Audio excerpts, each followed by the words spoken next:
නමෝ තස්සේ භගවතු වරහතු සම්මා සම්බුද්දස්සේ නමෝ තස්සේ භගවතු වරහතු සම්මා සම්බුද්දස්සේ නමෝ තස්සේ භගවතු වරහතු සම්මා සම්බුද්දස්සේ ශ්‍රද්ධාවන්ත පින්නතුනි සම්මා සම්බුදුරජාණන් වහන්සේ දේශනා කොට වදාරා තිබෙනවා කාලේන ධම්ම සාකච්ඡා ඒතං මංගල මුත්තම කියන බුද්ධ වචනේ. මේ දේශනාව සඳහන් වෙන්නේ සුදුසු අවස්ථාවේ බණ පදයකට සවන් දීම මෙලව සුභසෙත පරලොව සුගතියේ ශාන්ත නිවන පිණිස හේතු වෙන මහා මංගල ධර්මයක් හැටියට මාසකට වරක් බැගින් පැවැත්වෙන සද්ධර්ම වාරසා කියන මේ ධර්ම සාකච්ඡාවේ පරමාර්ථය භාවනා සම්බන්ධ ප්‍රශ්නෝත්තර සාකච්ඡාවක්. අද අපට උදාපත් තිබෙන්නේ නිකිනිපුර පසළොස්වක් පොහෝ දවස. නිකිනිපුර පසළොස්වක් පොහෝ දවස වස්සාන ඍතුවේහි මාසයක් ගත වී ලැබෙන පසළොස්වක පෝය විශේෂ හේතු කිහිපයකින් පූජනීයත්වයට පත් වී තිබෙනවා. එකක් තමයි සරුවක්යන් වහන්සේ පරිනිර්වාණයට පත් වී තුන්වෙනි මාසයේ පිරෙන නිකිනිපුර දවසේ තමයි මහ පොළොව කම්පා වෙනසේ මහා කාශ්‍යප රහතන් වහන්සේගේ ප්‍රධානත්වයෙන් 500ක් මහා රහතන් වහන්සේ විසින් පළමුවෙනි ධර්ම සංගායනාව ආරම්භ කරන ලැබුණ දවස.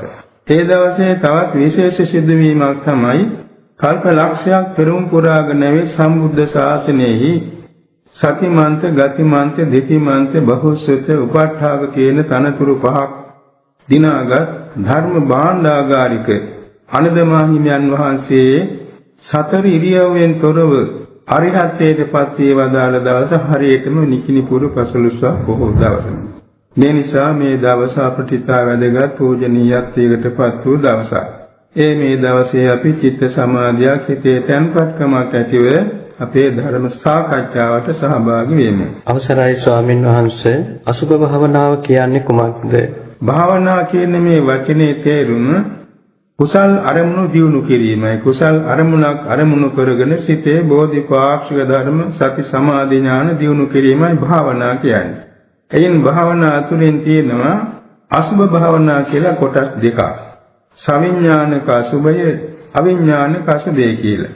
අසුභය කියන්නේ සාමාන්‍ය ජනතාව බොහොම පිළිකුල් කරන සුභ වශයෙන් නොගන්න දේ තමයි අසුභ කියන්නේ. ශරීරයේහි ශරීරයක් පාසා තියෙන දෙතිස් කුණප කොටාසේ සුභ දෙයක් නොවේ. ඒ අසුභයක් ඒක අරමුණු කරගෙන ගැනීමත් අසුභ භාවනාවක්. ඒකට කියන ද්වත්තිං සාකාර භාවනා කියලා. පිළිකුල් භාවනා කියලා කියනවා. ඊළඟට තියෙනවා මූර්ත ශරීර සම්බන්ධ අවස්ථා 10ක්. මූර්ත ශරීර අවස්ථා 10ක් අරමුණු කරගෙන අසුභ භාවනාව වඩන්නට තියෙනවා. බුද්ධ ශාසනයක හැර වෙන කිසිම ශාසනයක නැති භාවනා තමයි මේ අසුභ භාවනාව. වෙන කිසිම ශාස්ත්‍රවරයෙකුට මේක අහු වෙලා නැහැ.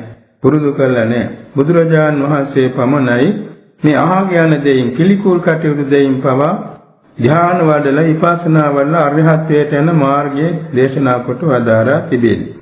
එනිසා ස්කන්ධ සංකානය ජීවමාන කාලයේදීත් අසුභයි, මරණයටපත් වූයන් පස්සේ ඊටත් වඩා අසුභයි. ඒ අසුභ තත්වයන් 10ක් තියෙනවා. ඒ 10 අරමුණු කරගෙන 10න් එකින් එක අරමුණු කරගෙන භාවනා වශයෙන් සිත දියුණු කිරීම තමයි අසුභ භාවනා නමින් හඳුන්වන්නේ.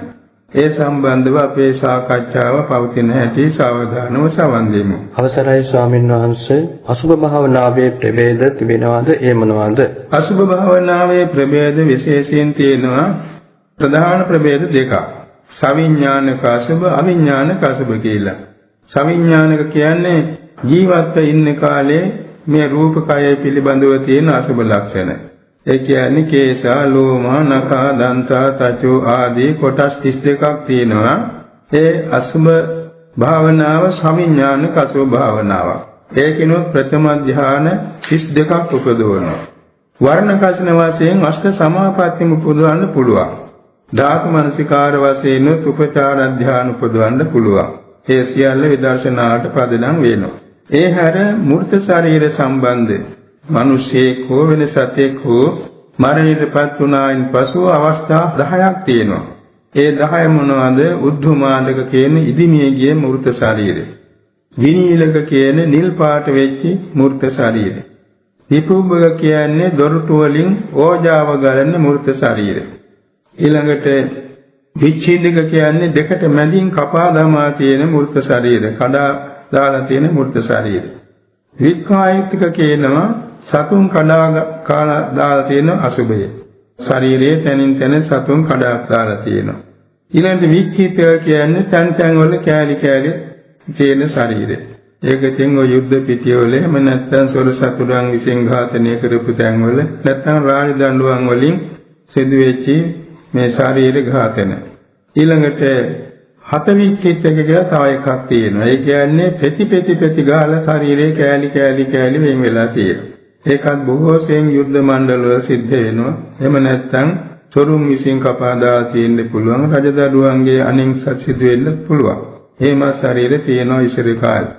ඊළඟට ලෝහිතක ඒ කියන්නේ ශරීරයේ ලේ වැగిරීමෙන් තියෙන අමෘත ශරීරය කළු ශරීරයක්.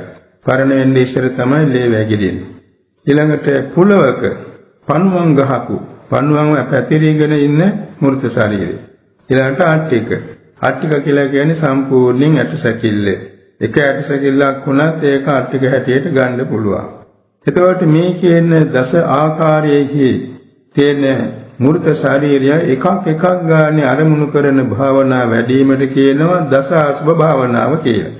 මේ දසාස්බ භාවනාවේදී විශේෂයෙන්ම භික්ෂුන් වහන්සේලාට හෝ ගිහි හෝ යෝගාවචරයන්ට උපදෙස් දීලා තියෙනවා විශේෂ උපදෙස් දීලා තියෙනවා.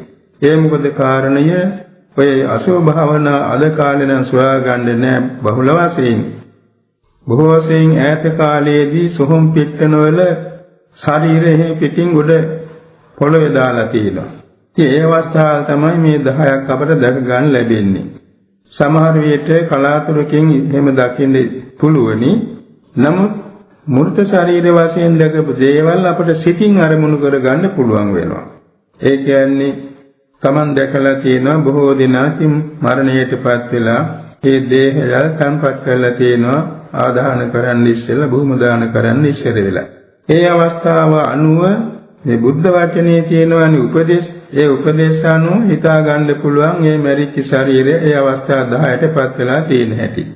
ඒ විදිහට පුළුවනි භාවනාවට අරමුණු ගන්න. මෙන්න මේක නිසා ප්‍රභේද වශයෙන් ඔය අසුභ භාවනාවේ ඔය ප්‍රධාන කොටස් දෙකයි සවිඥානික අසුභය අවිඥානික අසුභය.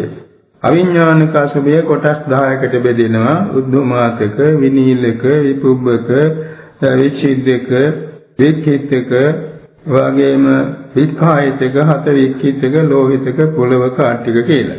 ඉතින් මේ කියන භාවනාවන් වැඩිීමේ ප්‍රයෝජනය ගැන අපි විශේෂයෙන් සලකා බලන්නට වටිනවා. මේ අහක යන දේ නැත්නම් පිළිකුල් කරන දේ පොළවට පස් කරන්න තියෙන දේ යට කරන්න තියෙන දේ ඒ වගේම ආදාන කරන්න තියෙන දේ පවා වැඩ ගන්න හැටි බුදුරජාන් වහන්සේ දීලා තියෙන උපදේශය අපට ප්‍රයෝජනයි. ස්වාමින් වහන්සේ අසුභ භාවනාව ගැලපෙන්නේ කවර චරිතයකටද? අසුභ භාවනාව වැඩිමත් චරිත භේදයෙන් ගැලෙන්නේ රාග චරිතයටයි. මක්නිසාද මේ රාග චරිතයගේ ස්වභාවය හැම දෙයකම සුභ පැත්ත බලනවා. කොච්චර පිළිකුල් දෙයක් වුණත් සුභ පැත්තෙන් බලන එකයි රාග චරිතයගේ ස්වභාවය. නිදසුණක් වශයෙන් කියනවා නම් නිලමැස්සා සුවඳට වඩා කැමති දුර්ගන්ධයේ තියෙන තැනකට යන්න. දුර්ගන්ධය ඔහුට බොහොම සුභයි. ඔහු බොහොම කැමති එකට. ඒවා සොයාගෙන යනවා. ඒ වාගේ තමයි රාග චරිතයගේ ස්වභාවය. කොයිතරම් පිළිකුල් දෙයක් වුණත් ඒකට මේ ඇලෙන ස්වභාවය තියෙනවා. ඉස්සර කතාවක් තියෙනවා. දැන් සොහොන් පිට්ටනේක මූර්ත ශරීරයක් තියෙනවා ස්ත්‍රී කෙනෙකුගේ ඉදිමිලා. ඕජා ගලන. ඒ පිරිමි කෙනෙක් දැක්කනම් ඒ ගැන රාගයක් ඇති වෙනවා කියන ඒ තරමට මේ පුජ්‍යල సంతානවල තියෙන රාගය බොහෝම අසුබ දේ සුබ වශයෙන් ගන්න සුළුයි. මෙන්න මේක නිසා රාග චරිතයට මේක සත්‍යය හැටියට විසුද්ධි මාර්ගයේ සඳහන් වෙනවා. ඒ කියන්නේ දැන් චරිත 6ට භාවනා කර්මස්ථාන වෙන් කරලා තියෙනවානේ. ඒ රාග චරිතයට කර්මස්ථාන 11ක් තියෙනවා. ඒ තමයි මේ දස අසුභයයි එවාගෙම ද්වත්ින්සාකාර පිළිකුල් භාවනාවයි. හැබැයි අනිත් චරිතයන්ට මේක එපා කියලා නෑ. ඕනෑම චරිත ඇති කෙනෙකුට මේ භාවනා කරන්න පුළුවන්. දෝෂ චරිතයටත් පුළුවන්, මොහ චරිතයටත් පුළුවන්. ඒ වගේම විතර්ක චරිතයට පුළුවන්, සද්ධා චරිතයට පුළුවන්, බුද්ධ චරිතයට පුළුවන්. චරිත හයටම ගැලපෙනවා. ප්‍රධාන වශයෙන් ගැලපෙන්නේ රාග චරිතයටයි. මොකද ඔහුට අර තමන්ගේ හිතේ තියෙන රාගසිත සම්පූර්ණයෙන් මැඩපවත්වන්න මේක ප්‍රධාන අරමුණක් වෙනවා. විශේෂ අරමුණක් වෙනවා. ඒ නිසා රාග චරිතයට සත්‍රාය බව අර්ථකථාචාර්යයන් වහන්සේලා පහදා දීලා තියෙනවා. ස්වාමීන් වහන්සේ අසුභ භාවනාව වඩන අනුපිළිවෙල කෙසේද? අසුභ භාවනාව වැඩිම සම්බන්ධ අනුපිළිවෙල රාශියක් තියෙනවා.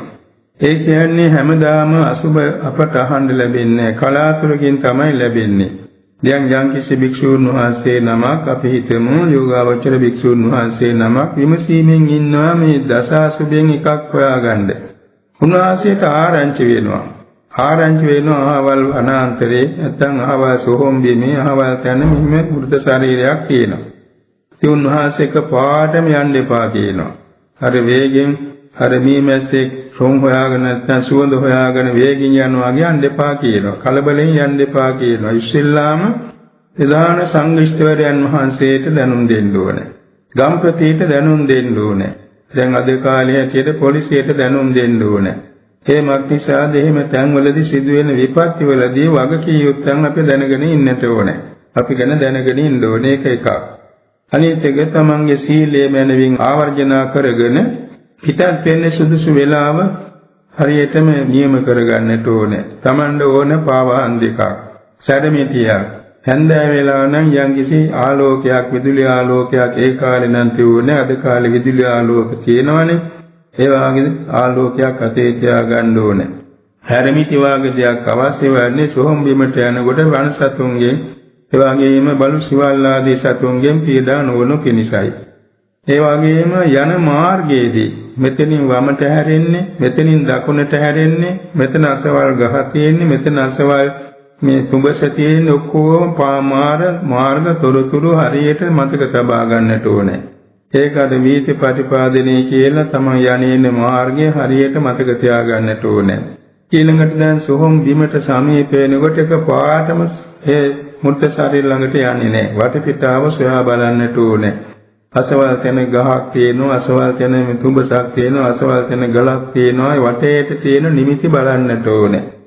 වටේට තියෙන නිමිති බලන්නට ඕනකම තියෙන්නේ නොමුලා වීම පිණිසයි. ඒ කියන්නේ දැන් ওই මුර්ථ ශරීරය අධ්‍යා බලනකොට භාවනා යෝගියාට සමාත මූර්ත ශරීරයේ නැගිටලා ඇඟට එනවා වගේ පේන්න පුළුවන්. ඒ වෙලාවේ බය ඇති වෙන්න පුළුවන්. බය නොවි සිටින්නටයි අර වටේට තියෙන දේවල් ගැන සොයන්නට ඕනේ.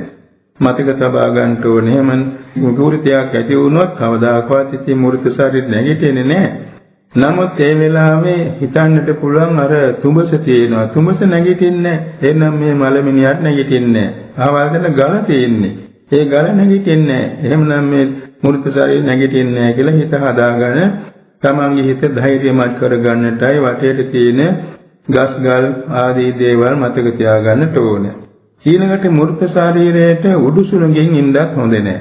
යටි සුළඟින් ඉන්නත් හොඳ නැහැ. උඩු සුළඟින් ඉන්නකොට තමන්ගේ ශරීර ගන්ධේ මූර්ත ශරීරයේ දිහාට වැදිලා එතන යම් කිසි විදියකින් අපට පේන්නේ නැති අමනුෂ්‍යයෙක්ගෙන් මිට ඔහු කිපෙනවා. ඒ නිසා මේ තමන්ගේ හුළඟ මූර්ත ශරීරේ නොවදින හැටියට මූර්ත ශරීරයේ හුළඟ තමන්ට නොවදින හැටියට එක පැත්තකින් ඉන්නට ඕනේ. ඒකම වැඩියෙන් ඈතින් ඉන්න සුදුසු නෑ. වැඩිම ලං වෙන්න සුදුසු නෑ. වැඩියෙන් ලං වුණොත් දුර්ගන්ධය නිසා හිත වික්ෂේප වෙනවා. ඈතින්ම හිටියොත් ඒ තමාට නිසිසේ අරමුණ නොපෙනෙන්නට පුළුවන්. ඔය විදිහට මූලික පියවරවල් මූලික පිළිවෙලවල් හොඳින් දැනගෙන තියෙන්නට ඕනේ. ඊළඟට තමන්ගේ සුදුසු තැනක හිටගෙන හෝ වාඩි වෙලා හෝ හොඳින් පේන තැනක ඉඳගෙන කරුණු 6ක් මෙනෙහි කරන්න තියෙනවා. කරුණු 6කින් මේ කර්මුණ ගන්න තියෙනවා. ඒ කරුණු 6න් අරමුණු වැටුනේ නැත්නම් තවත් කරුණු 5කින් මෙනෙහි කරන්න තියෙනවා. ওই දෙක කරුණු 11කින් නිමිති ගන්න තියෙනවා. නිමිති කියන්නේ අරමුණ ගන්න තියෙනවා. ඒ කියන්නේ දැන් වර්ණ වශයෙන්, ලිංග වශයෙන්, සතහන් වශයෙන්, දිශා වශයෙන්, අවකාශ වශයෙන්, පීඨිතෙන් වශයෙන් කියලා මූලික කරුණු 6කින් මේ අරමුණ ගන්න ඕනේ. දීර්ඝ සංසාරයේදී නැත්නම් මෑත භාගයේදී යම්කිසි භාවනා මානසිකාරයකින් දියුණු කළ උතුමෙක් නම් ඔය කියන මූලික කරුණු 6 සිහි කරනකොටම මේ ප්‍රතිභාග නිමිත්ත, උග්ඝා නිමිත්ත, ප්‍රතිභාග නිමිත්ත ලැබෙන්න පුළුවන් මූර්ත ශරීරය. වන්නතෝ කියන්නේ මූර්ත ශරීරයේ ස්වභාවික පාට ගැන හිතන්නට ඕනේ. මේ කළු පාට කෙනෙකුගේ, මේ තලෙළු පාට කෙනෙකුගේ, මේ සුදු කෙනෙකුගේ ආදී වශයෙන් වර්ණය මතක තබා ගන්නට ඕනේ. ලිංග කියන්නේ ස්ත්‍රී පුරුෂ ભેදෙ නෙමෙයි. ඒ කියන්නේ ශරීර වයස්ගත. දැන් මේ තියෙන්නේ ප්‍රථම වයසේ කෙනෙකුගේ මූර්ත ශරීරයක්, මධ්‍යම වයසේ කෙනෙකුගේ මූර්ත ශරීරයක්, වයස්ගත කෙනෙකුගේ මූර්ත ශරීරයක් ආදී වශයෙන් ඒ වයස අනුව තමයි සැලකන්නේ. සංඨාන කියලා වශයෙන් හඳුන්වන්නේ මේ අතේ සටහන, මේ පයේ සටහන, මේ ඉසේ සටහන, මේ ග්‍රීවයේ සටහන, මේ උදරයේ සටහන, මේ පපුවේ සටහන, මේ කකුල් දෙකේ සටහන ආදී වශයෙන් ශරීර සංඨාන ගැන හිතලා බලන්නට ඕනේ. දිශා වශයෙන් නාභියෙන් උඩ කොටස, ඒවා උඩ දිශාව, නාභියේ යට කොටස යට දිශාව කියලා දිශා වශයෙන් බලන්නට ඕනේ. ඕකාස කියන්නේ පිහිටි තැන්. අත තියෙන්නේ මෙතනයි, පය තියෙන්නේ මෙතනයි, ඉස තියෙන්නේ මෙතනයි, කඳ තියෙන්නේ මෙතනයි. ඔය විදිහට ඒ ශරීරයේ පිහිටි හැටි බලන්නට ඕනේ. දිශා පරිච්ඡේද වශයෙන් කියන්නේ ඒ විදිහටම එකක්. ඒ කියන්නේ මෙතන අතේ සීමා, මෙතන පයේ සීමා, මෙතන ඉසේ සීමාව, මෙතන කඳේ සීමාව කියලා ඒ සීමාව බලන්නට ඕනේ. ඔය කියන කාරණා 6 නැවත නැවත ඒ අනුව බලාන යනකොට මේ ශරීරයේ ස්වභාවික වශයෙන් තියෙන හැටියටම හිතට පේන්න පටන් ගන්නවා. ඒකට කියන්නේ උග්ඝා නිමිත්ත කියලා. එසේ නැතිනම් තව දුරට කරුණු පහක් මෙනෙහි කරන්න තියෙනවා. සසන්දිතෝ, විවරතෝ, නින්නතෝ, තලතෝ, සමන්තතෝ කියලා. සංදිතෝ කියලා කියන්නේ මේ ශරීරයේ හැම සංඥාක්ම බලන්න බෑ. දිමිච්ච ශරීරයේ කොහොමත් සංදිස්ථාන ඔක්කොම බලන්න බෑනේ. සංදිස්ථාන ඔක්කොම තියෙනවනේ 180ක්. ඒ හැර ප්‍රධාන සංදිස්ථාන දකින්න පුළුවන්. ඒ කියන්නේ දකුණු අතේ සංදි 3, වම් අතේ සංදි 3, දකුණු පායේ සංදි 3, වම් පායේ සංදි 3, කටියේ සංදිය, ග්‍රීවයේ සංදිය, ওই විදිහට 14 පොළක සංදි බලන්න පුළුවන්. ඊළඟට නින්නතෝ කියන්නේ මම ඉන්නේ පහත් තැනක. මේ ශරීරයේ තියෙන උස් තැනක. නැත්නම් මේ ශරීරයේ තියෙන පහත් තැනක මම ඉන්නේ උස් තැනක. ඒ වගේම මේ අත මෙතනින් පහතයි මෙතනින් උසයි. කඳ මෙතනින් පහතයි මෙතනින් උසයි ආදී වශයෙන් ශරීරයේ උස් මිටි තැන් බලා ගන්නවා. මේ සංඥාක් නින්නතෝ තලතෝ. සම්මන්තතෝ කියන්නේ මුළු ශරීරයේම දෙපායේ පටන් ඉස දක්වා, ඉසේ පටන් දෙපතේ දෙපාය දක්වා මුළු ශරීරය ගැනම හිත හසුරුවනවා. කොහොම හසුරුවනකොට යන්තනක තමන්ගේ හිත හරියටම වැටෙන තැනක් අහු වුණා නම් එතන හිත තියාගෙන උද්දුමාතකං නැත්නම් ඉදිමිය ගියේ මල සිරුර, ඉදිමිය ගියේ මල සිරුර කියලා මේ විදිහට මෙනෙහි කරන්නට ඕනේ. වෙලාවක් ඇහැ අරගෙන හිතින් කියවනවා, ඇහැ අරගෙන වචනෙන් කියවනවා, ඇහැ පියාගෙන හිතින් කියවනවා. ඔය දෙයට ඇහැ අරගෙන වචනෙන් කියමින් ඊළඟට හිතින් කියනවා ඇහැ පියාගෙන. කොහොම කරනකොට බොහෝ වේලාවකදී බොහෝ වෙලාවට අර ඇහැට පේන හැටියටම හිතට මේක පේන්න පටන් ගන්නවා. ඒකට කියනවා උග්ඝා නිමිත්ත. සමහර කෙනෙකුට ඉතින් හිත දියුණු කෙනෙකුට ඒ මොහොතේම ප්‍රතිභාග නිමිත්තක් ලැබෙන්න පුළුවන්. ඒ කියන්නේ දැන් ඒ උද්දුමාතක කියන මේ වචනේ නිතර සිහි කරමින් භාවනා යෙදෙනකොට අර පේන ශරීරය, ඇහැට පෙනෙමින් තිබිච්ච ශරීරය බොහෝම හොඳට කුසල පුරා ආහාර අරගෙන හොඳ ස්ථූල ශරීරයක් ඇති කෙනෙක් වාගේ ප්‍රසන්න විදියටයි ප්‍රතිභාග නිමිත්තට වැටෙන්නේ. ඉතින් ඒ ප්‍රතිභාග නිමිත්ත ඒ විදියට වැටිච්ච ගමන් සමහරුන්න ධානය පහළ වෙන්න පුළුවන්. එහෙමම නැත්නම් තමන්ගේ මොහොතේ දැන් රාබෝ වෙනවා නම් එතනින්ද සුදුසු නැති තත්වයක් නම් එදිහාට මේ හිත යොදාගෙන තමන් ආපහු තමන් මේ සේනාසනයට යන්න ඕනේ. යනකොට හරිය ගමන් මාර්ගය හරියට මතක තියාගෙන යන එක ප්‍රයෝජන වුණා. ඊළඟට ගිහිල්ලා සක්මන් කරනකොට මේ මුර්ත ශරීරයේ දිහාවට හිත යොදලා සක්මන් කරනවා. වාඩිලා හිටියත් එහෙමයි. ඒ මින්නකොට අයමත් අර උග්ඝා නිමිති, ප්‍රතිභාග නිමිති නිසිසේ පහළ වෙලා ධ්‍යාන ලැබෙන්න පුළුවන්. ඔය විදිහට ධ්‍යාන වැඩෙන පිළිවෙල. එතෙන්දී ප්‍රථම ධ්‍යානයේ පමණයි ලැබෙන්නේ. හේතුව මේ පිළිකුල් අරමුණු වල විතර්ක විචාර දෙක තිබුණොත් තමයි සිතේ සමාධිය ධ්‍යාන බවට යන්නේ.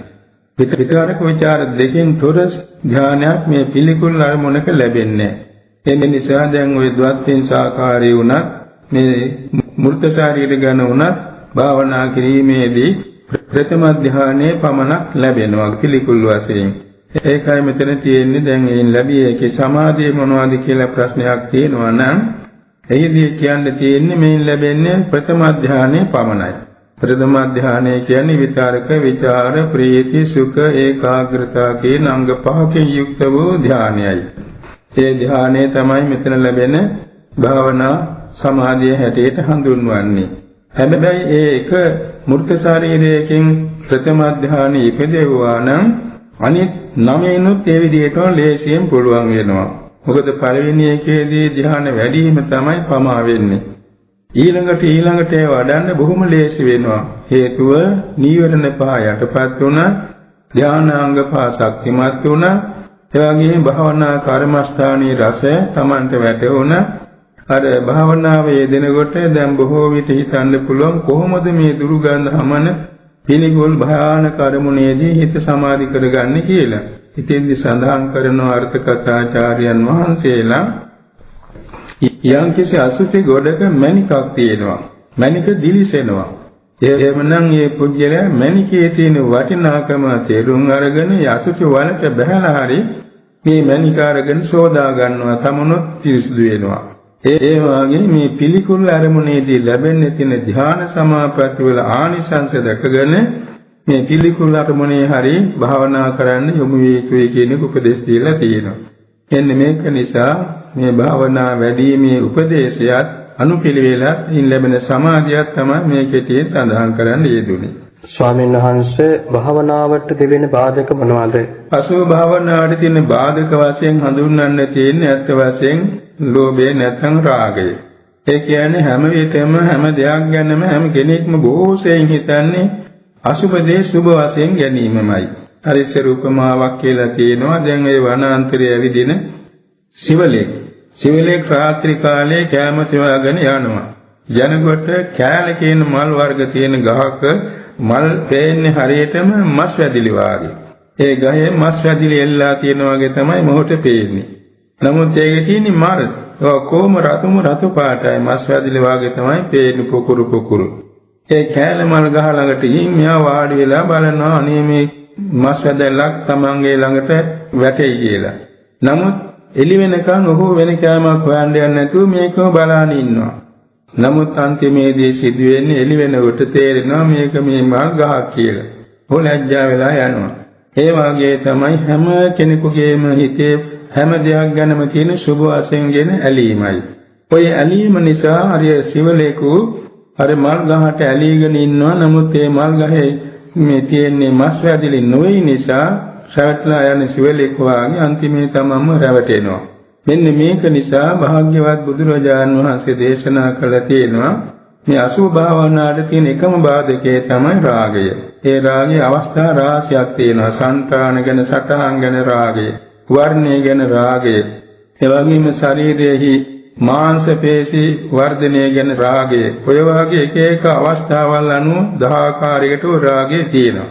මෙන්න මේ කියන අවස්ථා 10ට තමයි මේ දස අසුභයක් භාග්‍යවතුන් වහන්සේ අපට වෙන් කරලා දීලා තියෙන්නේ. ඉතින් ඒ නිසා මේකට බාධක වශයෙන් තියෙන සුභ වශයෙන් ගන්නා රාගසිත. නිසා අපි සෑම විටම යෝගාවචරය දැනගන්නට ඕනේ දුටු දෙහි තියෙන අසුභතාව මෙනෙහි කරන්න. ඕනම ලස්සන දෙයක් වුණත් අසුභයට හරවන්න මතක තියාගන්නට ඕනේ. ඕනම සුභ දෙයක් අසුභ වශයෙන් බලන්න පුරුදු වුණාම ස්වභාවික අසුභය ගැන උනත් නිසිසේ තමන්ගේ හිතේ රාගසිතක් පහළ නොවි මනස සිහිනුවණින් එහි අරමුණ ගන්න පුළුවන් කුසල අරමුණක් බවට. එනිසා මේක තමයි විශේෂ බාධකය. ස්වාමීන් වහන්සේ භාවනාවෙන් ලැබෙන ආනිසංස මොනවාද? අසුභ භාවනාව විශේෂ භාවනාවක්. ඒ කියන්නේ ඔය දස අසුභය එම නැත්නම් ද්වත්යෙන් සාකාර පිළිකුල් භාවනා අසුභය මෙයින් අඩුගානේ ධ්‍යානයකටපත් වෙන්න ඉස්සර පටිභාග නිමිත්ත කියන අවස්ථාව හෝ ලබා ගත්තා නම් උ රහතන් වහන්සේ කෙනෙක් හා සමාන කෙනෙක් බාටපත් වෙනවා. දිව්‍ය සමාන මේ සම්පත්තියකටවත් ඇලෙන්නේ. දිව්‍ය සමාන රූපයකටවත් ඇලෙන්නේ නැහැ. ඒ මක්නිසාද ඔහුගේ සිතේ මනසේ පිහිටලා තියෙන අසුභ සංඥාව. එනිසා භාග්‍යතුන් වහන්සේම දේශනා කළා තියෙනවා මේ අසුභ භාවනාවෙන් ප්‍රථම ධානයවත් ලබා ගත්තනම් මුත්ත බික්ඛු විය කියලා. මුත්ත බික්ඛු කියන්නේ රහතන් වහන්සේ. කෙලෙසුන්ගෙන් මිදුණු රහතන් වහන්සේට කියන මුත්ත බික්ඛු කියලා. රහතන් වහන්සේ කෙනෙක් හා සමාන ගති පැවතුම් ඇති කෙනෙක් බවට පත් වෙනවා මේ කියන අසුභ භාවනාවෙන්. ඒක නිසාම අර මෛත්‍රී භාවනාවට කියපු ආනිසංස සියල්ලම ලැබෙනවා. ඒ කියන්නේ සැපසේ නිින්ද යනවා, සැපසේ අවදි වෙනවා, ලකුණු සීන නොපෙනී යනවා, දෙවියන්ට ප්‍රිය වෙනවා, මිනිස්යන්ට ප්‍රිය වෙනවා, දෙවියන්ගේ ආරක්ෂාව සැලසෙනවා. ඒ වගේම වාසවිස අවියාවුද ගිනි විපත්ති වලකිනවා, ශරීර වර්ණේ පැහැපත් වෙනවා, සමාධි ශක්තිය සිටේ වැඩෙනවා. මේ ජීවිතයේ අරිහත්ත්වයටපත් නොවුනොත් ඒකාන්තයෙන්ම මනස සිහි නුවණින් අවසන් වෙලා සුගතිගාමී වෙනවා. සසර ගමනේදීත් ඒ වගේම සුභ සංඥාව නැති අසුභ සංඥාව වඩන කෙනෙක් හැටියටපත් වෙනවා. සසර ගමනේදීත් මේ කියන අසුභ භාවනා Tamande හේතු වෙලා ඒකම භාවනා කරන්න හිත නැමෙනවා. ඒකම විශේෂයෙන් අර මහා තීස්ස ස්වාමීන් වහන්සේට වගේ ඒ අරමුණකින්ම අරිහත්ත්වයටපත් වෙන්න වාසනාව වෙනවා. එන්න මේ කියන ආනිසංසය අසුභ භාවනාවෙන් ලැබෙනවා. ස්වාමීන් වහන්සේ අසුභ ධ්‍යාන වෙනත් ධ්‍යාන ලැබීමට හේතු වෙනවද? අසුභ භාවනා වැඩුව කෙනෙකුට අනිත් සියලුම භාවනා කර්මස්ථාන වලින් ධ්‍යාන වඩන්න පුළුවන්කම ලැබෙනවා. බුද්ධ වචනේ හැටියට මේ සෑම කර්මස්ථාන භාවනාවකින්ම නීවරණ යටපත් වීම සිද්ධ වෙනවා. ඒ නීවරණ යටපත් වීම වගේම ප්‍රථම ධ්‍යානය හෝ ලැබුවා නම් ඒ අසුභ භාවනාවකින් හරි ප්‍රථම ධ්‍යානෙ ලැබුවා නම් ඊළඟට අනේ සීලෝම කර්මස්ථාන වලින් ඒ කියන්නේ ධ්‍යාන වැඩෙන කර්මස්ථාන වලින් ධ්‍යාන වඩන්න පුළුවන් වෙනවා. දැන් අසුභ භාවනාවෙන් ප්‍රථම ධ්‍යාන ලබාගත් කෙනෙකු ද්වත්තිං සාකාර කොටස් 32ේම අසුභ භාවනාව වඩන්න පුළුවන්. මෛත්‍රී ධ්‍යාන වඩන්න පුළුවන්. කරුණා ධ්‍යාන වඩන්න පුළුවන්. මුදිතා උපේක්ඛා ධ්‍යාන වඩන්න පුළුවන්. ඒ වගේම කසින ධ්‍යාන වඩන්න සමර්ථ වෙනවා. ඒ වගේම අරූප ධ්‍යාන වඩන්න සමර්ථ වෙනවා. ඒ නිසා අසවල් භාවනා කරගන්න බැරි වෙනවා කියලා නෑ.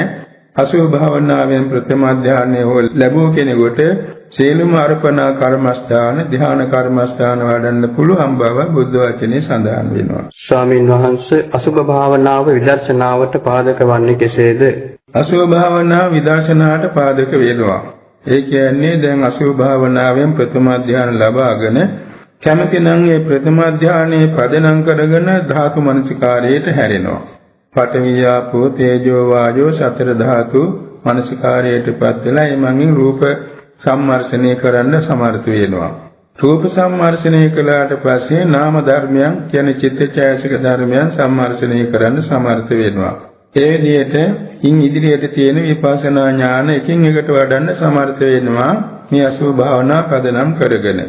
කැමතිනම් අසුභ භාවනා පදනම් කරගෙන ඊළඟට අර මුලින් සඳහන් කළාseම සතර කමඨහං සම්බන්ධ ධ්‍යාන සියල්ල උපදවනවා. දැන් මේ අසුභ භාවනාව සතර කමඨහං වලින් එකක්. අවිඥානික දස අසුභ භාවනාව. ඊළඟට බුද්ධානුස්සතිය, මෛත්‍රිය, එවාගේ මරණ සතිය මේවායින ධ්‍යාන උපදවනවා. මෛත්‍රියෙන් ප්‍රථම ධ්‍යානාදී ධ්‍යාන තුනක් බැගින් උපදවන්න පුළුවන්. ඊළඟට බුද්ධානුස්සතියනේ මරණ සතියනේ උපචාර ධ්‍යාන උපදවන්න පුළුවන්. මේ හතර සියල්ල සම්පූර්ණ කරගත්තන් පස්සේ පුළුවනි කසින භාවනා වඩන්න. කසින ධ්‍යාන වඩන්න. පඨවි ආපෝ තේජෝ වායෝ නීල පීත ලෝහිත ඕදාත ආලෝක ආකාශ කසින කියන කසින 10ම වඩන්න පුළුවන්. කසින 10ම වඩලා අෂ්ට සමාපatti උපදවන්න පුළුවන්. ඒ විදිහට උසස් ධ්‍යාන සමාපatti ලබා ගත්තාම විදර්ශනාට හැරෙන්න පුළුවන්. එළින්ම අසුභ භාවනාවේ ප්‍රථම ධ්‍යානෙන් හැරෙන්න පුළුවන්. එහෙම නැත්නම් රූප ධ්‍යාන 4 පමණක් ලබාගෙන විදර්ශනාට හැරෙන්න පුළුවන්. එහෙම නැත්නම් අෂ්ට සමාපත්තියම ලබාගෙන එයින් විදර්ශනාට හැරෙන්න පුළුවන්. විදර්ශනාව හැරීමේදී මේ කියන පිළිවෙල ඉතා වැදගත් වෙනවා. ඒ කියන්නේ පළමුවෙන්ම රූප කර්මස්ථානයේ මනුෂ්‍ය ලෝකයට ප්‍රධාන අරමුණ වෙනවා. දැන් දිව්‍ය ලෝකයේ දෙවියන්ට නම් ওই භාවනා අතුරෙන් වේදනාව තමයි අරමුණු කරන්න පුළුවන් වෙන්නේ. රූප කයට වඩා රූප කය ඇත්තන්ගේ ඕලාරික රූප කයක් නැහැ. මනුෂ්‍යයන්ගේ තමයි ඕලාරික රූප කයක් තියෙන්නේ. ඒ නිසා මේ මනුෂ්‍ය ශරීරයෙහි රූප කලාප සියල්ලම සම්මර්ෂණය කරලා ඊට අනුව නාම ධර්මයන් සියල්ල සම්මර්ෂණය කරන්න පුළුවන් වෙනවා. නාම රූපයන්ගේ හේතුඵල ඊළඟට සම්මර්ෂණය කරනවා. කියන්නේ මෙනෙහි කරනවා. ඊළඟට ලක්ෂණ රස පච්චුපට්ඨාන පදට්ඨාන සියල්ල මෙනෙහි කරලා අර විදිහට අතීත අනාගත වර්තමාන නාම රූප සියල්ල සම්පින්දණය කරමින් සම්මර්ෂණ භාවනාව කරනවා. සම්මර්ෂණ ඥානය වඩනවා. සම්මර්ෂණ ඥානය වඩාගෙන තමයි උද්‍යාවේ ඥානය වඩන්න හැකි වෙන්නේ. උද්‍යාවේ ඥානය වඩලා ඊළඟට භංගානුපස්සනා ඥානය වඩනවා. ආදීනව ඥානය, වගේම නිබ්බිදා ඥානය, මුංචිතුකම්මිතා ඥානය, පරිසංඛානුපස්සනා ඥානය, සංඛාරුපේක්ඛා ඥානය කියන ඥාන පරම්පරාවම වඩන්න පුළුවන් වෙනවා. හේතු සම්පත් ඇති ඇයට ඒ සංඛාරුපේක්ඛා ඥානයෙන් නැගිටලා සත්‍යානුලෝමික ඥානය කියන ඥානයෙන් මේ මාර්ග චිත්ත වීති පහළ වෙනවා. ඊළඟට ඉතින් ඒ අනුපිළිවෙලින් සතර මාර්ග සතර ඵලයන්ටපත් වෙන්න සමර්ථ වෙනවා. එනිසා මේ අසුභ භාවනාවත් කෙලින්ම අර සමත භාවනාවෙන් නොනැති විදර්ශනාවට හැරී මාර්ගඵල නිවන දක්වා යන්න තියෙන භාවනා මාර්ගයක් හෝ අපි පිළිගන්නට ඕනේ. ස්වාමීන් වහන්සේ අසුභ භාවනාවෙන් අධිගම ලැබුව අය ගැන අපට කියා දෙන්නේ. අසුභ භාවනාවෙන් බොහෝ දෙනෙක් අධිගම ලැබලා තියෙනවා මේ බුද්ධ ශාසනයේ. පින්නතුන් අහලා ඇති සේතව්‍ය නගරයේ හිටියේ මහා කාල ස්වාමීන් වහන්සේ.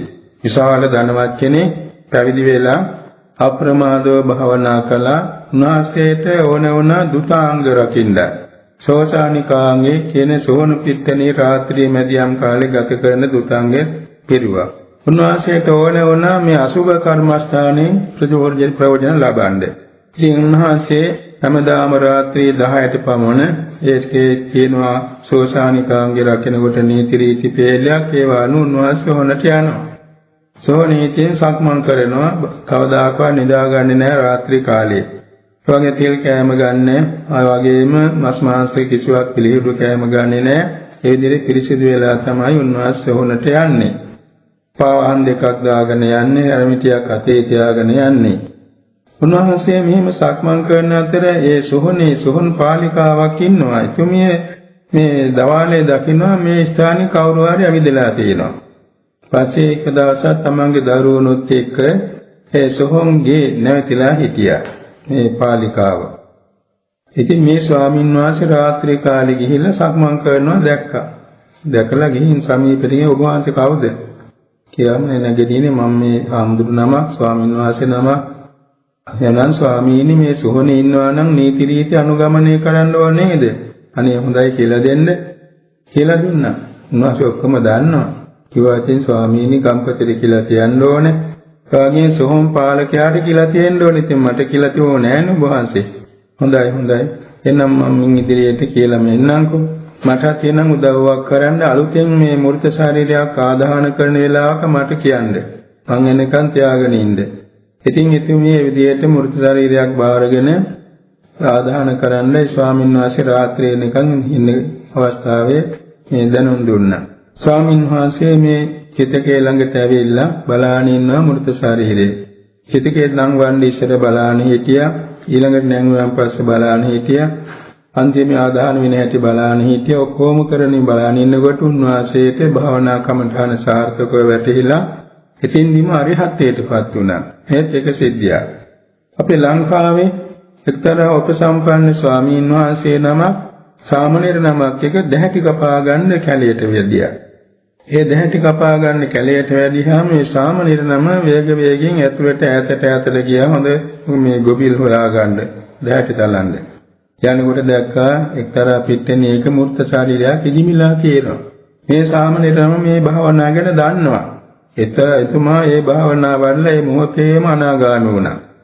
අර උපසම්පදා ස්වාමීන් වහන්සේ කතා කළා සාමණේරය කියලා. එක වචනයෙන් උන්වහන්සේ ආපහු ආවා. එසේ කතා නොකළා නම් අරහත්ත්වයටපත් වෙලා එන්නේ. පස්සේ ආව මොකද මෙච්චර වෙලා පමා වුනේ? අනේ ස්වාමීනි සමාවෙන්න මං ගියේ පාර ටිකක් දුර ගිහින් බලන්නකෝ. ස්වාමීන් වහන්සේ වැඩියා මූර්ත ශරීරය දැක්කා. උන්වහන්සේත් එතන භාවනා වල උන්වහන්සේත් අනාගාමී වුණා. මේ තවත් සිද්ධියක් තමයි මූර්ත ශරීරය දැකලා අධිගම ලැබෙන හැටි. ලංකාව වැඩි හිටියා රතනගිරි පබ්බත ආරණ්‍ය කියලා දැනුත් තියෙනවා රුවන්ගිරි කන්ද ආරණ්‍ය. ඒ වැඩිලා තියෙනවා චුල්ල පිණ්ඩපාතික තිස්ස කියන මේ රහතන් වහන්සේ. මේ රහතන් වහන්සේ ගම්වල පිණ්ඩපාත වඩනකොට කලුටිගාවව කියන ස්ථානයේදී උන්වහන්සේ දැක්කා වැව් තාවල්ලේ අලියෙක් මැරිලා පණුව ගහලා ඉන්නවා. ඔය පණුව ගහලා ඉන්න හැටි උන්වහන්සේ පුලවක සංඥා වශයෙන් වැදුවා. පුලව කියන්නේ මේ පණුවන් ගහලා ඉන්න අසුබේ. ඉතින්දි උන්වහන්සේ අරිහත්ත්වයටපත් වුණා.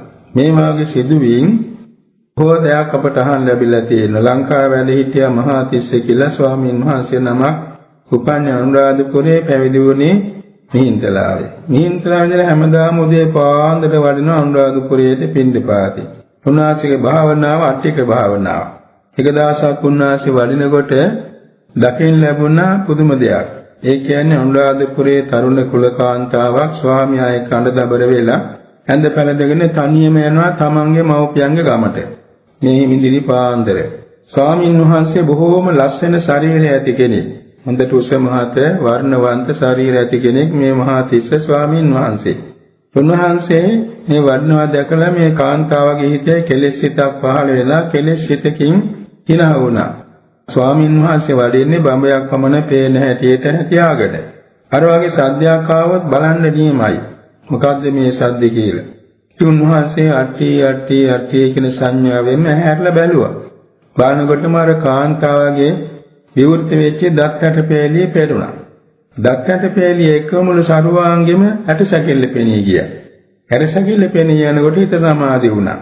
සමාධියෙන් විදර්ශනාවට හැරුණා. ඒ පිටිපියවරේම සෞඛලස් සසරහත් වුණා. ඔය විදිහේ සිදුවීම් කොච්චරවත් අපේ අර්ථ කතාවල දක්වලා තියෙනවා. මෙන්න මේක නිසා මේ සසුව භාවනාව මේ නිෂ්ඵල භාවනාවක් නොවේ. ඒ නිසා මේ භාවනාව ගැන අපි කවුරුත් විශේෂයෙන් දැනගෙන ඉන්න එක වටිනවා. ඒ වගේම ස්වල්ප වශයෙන් හරි අත්හදා බැලීමක් වටිනවා. ඒ කියන්නේ මේ බුද්ධ ධර්මයේ කියන එක නෛර්යානිකයි. නෛර්යානික බුද්ධ ශාසනයේ තියෙන උපදේශ කවදාකවත් වරදින්නේ නැහැ. ඒ උපදේශ අනුගමනය කරනවා නම් ප්‍රතිඵල ඒකාන්තයෙන්ම සාර්ථකව ලබා ගන්න පුළුවන්. එනිසා අද කාලේ වුණත් මේ දුටු දේවල් සුභ වශයෙන් නොගෙන හැම දෙයක්ම අනිත්‍ය දුක්ඛ අනාත්ම වශයෙන් වගේම අසුභ වශයෙන් බලන්නත් අපි පුරුදු වෙන්නට ඕනේ. ඒ කියන්නේ දැන් මනුෂ්‍ය ශරීරයේ පමණක් නෙමෙයි සතුන්ගේ සිව්පාවන්ගේ ශරීරයක් වුණත් අර වාගේ මැරිලා ඉදිමිලා නිල් වෙලා කණුවන් ගහක් තියෙනවා නම් ඒකත් අපට භාවනා ආරමුණ ගන්න පුළුවන්. සමාජයේ ਸਰවාභරණයෙන් සැරසෙච්ච රජ රූපයක් දැකලා වුණත් පුළුවන්. අපේ ලංකාව වැඩ ඉඳලා තියෙන මහා සංඝරක්කිත කියලා රහතන් වහන්සේ නමක්. උන්වහන්සේට උපස්ථාන කරන සාමණේර නමක් ඉඳලා තියෙනවා. මේ සාමණේර නම පිණ්ඩපාතේ වරිනකොට දැක්කා සිව්සැට ආභරණයෙන් සැරසිලා හැතාපට නැගී යන රජ කෙනෙක්. ඒ කාලේ රජදරුවෝ වීති සංචාරය කරන්නේ එහෙමනේ. ඉතින් මේ බොහෝ දෙනා ඉතින් ඒ වෙලාව රජුරුවන්ගේ ලක්ෂණ තමයි බල උසව කරන්නේ. මේ සාමණේරයන් වහන්සේ ඇහැදල්ලා බැලුවේ රජුරුවන්ගේ ශාරීරික ලක්ෂණ නෙමෙයි. මේ සූසටක් ආභරණ පැළඳගෙන තේජවන්ත වන රජතුමාගේ ශරීරයේ තියෙන පිළිකුල් බව හිතුවා. ඒ පිළිකුල් බව හිතාන යනකොට උන්වහන්සේගේ හිත සමාධි වුණා. සමාධි වීමෙන් මේ මොහොතේ මාර්ගඵල නිවන් ආબોධ වුණා. ඒ තරමට ජීවමානක ශරීරයේ පවා අසුභ වශයෙන් බලමින් ප්‍රයෝජන ගන්නට පුළුවන් බුදු ධර්මයේ අනුව. ඉතින් බුදුරජාණන් වහන්සේ කියන්නේ සියල්ල දන්න සරුවඥන් වහන්සේ නම. ඒ සරුවඥන් වහන්සේ යම්කිසි උපදේශයක් දීලා තියෙනවා නම් කවදාකවත් ඒක නිෂ්ඵල වෙන්නේ නැහැ. සෝතුරා බුදු වදියේ දවසේ පටන් පිළිවෙන්න උතුරු යම්තා බුද්ධ වචන ප්‍රකාශ වුණා නම් කවදාකවත් නිෂ්ඵල වෙලා නැහැ. දැන් ඔය සත්‍යක නිගණ්ඨ පුත්‍රට ධර්ම දේශනා කළා තිනවා. ඔහු ඒ ජීවිතයේදී තෙරුවන් සරණවත් ගියේ නැහැ. නමුත් ඒ සිද්ධ කෙල්ලේ අනාගතේ බලා. අනාගතේ බලා ඒ කරපු දේශනා තුලින් සත්‍යක නිගණ්ඨ පුත්‍ර කියන කෙනා මහ පිං ඇති කෙනෙක් ලංකාවේ උපන්නා බුද්ධ ශාසනයේ තියෙන කාලේ පැවිදි වුණා. කාල බුද්ධ රක්කත කියලා ප්‍රසිද්ධ රහතන් වහන්සේ නමක් වුණා. උන්වහන්සේ රහත් වෙලා අභිඥාවෙන් අතීතේ බලනකොට අර සිත්යේ බුදුරජාන් වහන්සේගේ වාදයට ගිය හැටි මතක් වුණා. බොහෝම ලැජ්ජා වුණා. ලැජ්ජා වෙලා එදා පටන් මුළු ජීවිතේම දේශනා කරන්නේ බුදු ගුණමයි. අහලත් ඇති අර කාල බුද්ධ රක්කත රජුරු කළු දීපකුන් ළඟ කළු තිමිරි ගහ යට කළුගල් ආසනයේ වාඩි වෙලා කළුවර පොය දවසේදී කාලකාරාම සූත්‍ර දේශනා කළා කියලා අහලා ඇති. ඒ කවුරුත් නෙමේ ඉස්සර කාලේ ඔය සත්‍යක නිගණ්ඨ පුත්‍ර වෛද්‍යයේ නැත්තා. මේ වාගේ අනාගතේ බලා බුදුරජාන් වහන්සේ උපදෙස් දීලා තියෙනවා. ඒ වගේම දැන් අර සකුළුදාය කියලා ප්‍රවෘජිත පරිබ්‍රාජක කෙනෙක් හිටියා. දෙසරයක් ගියා බුදුරජාන් වහන්සේ සම්මුඛ වෙන්න. දෙසරේම උන්වහන්සේ විශේෂ උපදේශ දේශනා පැවැත්වුවා. ඒ ජීවිතය අධිගමයන් ලැබුවේ නැහැ. තෙරුවන් සරණ ගියේ නැහැ. නමුත් අන්තිමේදී ධර්මාශෝක යෝගයේ වෙනකොට එතුමා මනුලොව පහළ වෙලා බුදු ශාසනයේ පැවිදි වෙලා මහා අස්සගුත්ත කියන මහ රහතන් වහන්සේ නමක් බවට පත් වෙලා මෛත්‍රී ධානයෙන් අගතම්පත් වෙලා වැඩ සිටිය බව සඳහන් වෙනවා මහා වත්තනී කියන ආරණ්‍ය සේනාසනයේ. ඔය වාගේ බුදුරජාන් වහන්සේ සතුකට උනත් යමක් දේශනා කරනවා නම් ඒක අනාගතේ බලා හෝ දේශනා කරන උපදේශයක් නිෂ්ඵල වෙන්නේ නැහැ. අපිත් මේ වාගේ භාග්‍යවත් බුදුරජාන් වහන්සේගේ ශ්‍රාවකයන් හැටියට බුදුරජාන් වහන්සේගේ උපදේශ අනුවම ජීවත් වෙනවා නම් කවදාකවත් අපට ඊම් ප්‍රයෝජන නිෂ්ඵල වෙන්නේ නැහැ. ලැබෙනවාමයි. සමාත මේ ජීවිතයේ විශේෂාධිගමයක් නොලැබෙනවා නම් මතුවට හෝ ඒක උපනිශ්‍රේ වෙනවා. අපේ රූපකය භවයෙන් භවයට පතිත වුණාට නාම කය පෙළියට මේ උත්පත්ති මරණ වශයෙන් යනවා. අර ජීවත් වෙන්න කාලේ වගේම නාම පරම්පරාව ගමන් කරනවා. ගමන් කරන්නේ එකක් නෙමෙයි පරම්පරාවක්. ඒ ගිහිල්ලා තමයි ඒක උපනිශ්‍රේ ශක්තිය අනුව උපනුපන් තැන මේ භාවනා කරන්න හිත නැමෙන්නේ. ඉතින් ඒ නිසා අපි සීලොම දෙනා මේ අසුභ භාවනා කියලා පිළිකුල් කරන්නේ නැතුව පිටුපාන්න නැතුව කෙල ගහලා යන්නේ නැතුව ඒවා දැක්කනම් ඇසුවනම් ඒකත් භාවනාවට හරවන්න අපි පුරුදු වෙන්න ඕනේ. විශේෂ පුරුදු වීමෙන් එයින් ලැබෙන ආනිසංස වශයෙන් අපේ සිත් සතන් කුල තියෙන නීවරණ යටපත් කරගන්නට කෙලෙස් බහුල කෙලෙස් යටපත් කරගෙන උසස් කුසල ධර්මයන්ගේ ශක්තිය දියුණු කරගෙන මේ ජීවිතය තුළ මේ සමහර විට ධ්‍යාන ලබන්නත් වාසනාවන්ත වෙනා නොයසේනම් මතු සංසාරයේදී භවයක් වාසය උසස් ගුණ පූර්ණේ කරන්න අපන උපනිශ්‍රේ වෙනවා. එනිසා අද අපි මේ කරන භාවනා උපදේශ ගැන නැවත සාකච්ඡා කරමින් එවාගේ භාවනා උපදේශ තියෙන දහම් පොත්පත් කියවමින් අවබෝධයක් ලබා ගැනීමට අදිෂ්ඨාන තබා ගනිමු. අද මෙතෙක් වේලා මේ සාකච්ඡාවට සවන් දීමෙන් ඇති කරගත් කුසල ධර්මයන්ගේ ශක්තිය පාරමිතාවක්ම වේවා. බුදුරජාණන් වහන්සේට කරන බුද්ධ පූජාවක්ම වේවා. ධර්ම රත්නයේ කරන ධර්ම පූජාවක් වේවා. ආර්ය සංඝ රත්නයේ සංඝගත පූජාවක් වේවා. මෞඛ්‍ය ගුරු දෙගුරු තුමන්ට ගුරු දෙගුරු පූජාවක් වේවා. අපේ సంతాන තුල මේ උසස් ගුණ පූර්ණේ කර ගැනීමට හේතු වෙන පදනමක් වේවා. මේ කුසල ධර්මයන්ගේ ශක්තියෙන් මෙලොව ජයගෙන පරලොව ජයගෙන සසර ජයගෙන කෙලෙසුන් ජයගෙන ආත්මය ජයගෙන අපරාජිතව බුදුපසේ බුදුමහරහතන් වහන්සේලා නිවිසනසී වදාළ අජරාමර ශාන්ත ප්‍රණීත ලෝකෝත්තර ග්‍රාමා මහ නිවන් සුව සුවසේම සාක්ෂාත් වේවා කියා නිවන් සුව ප්‍රාර්ථනා කරමු.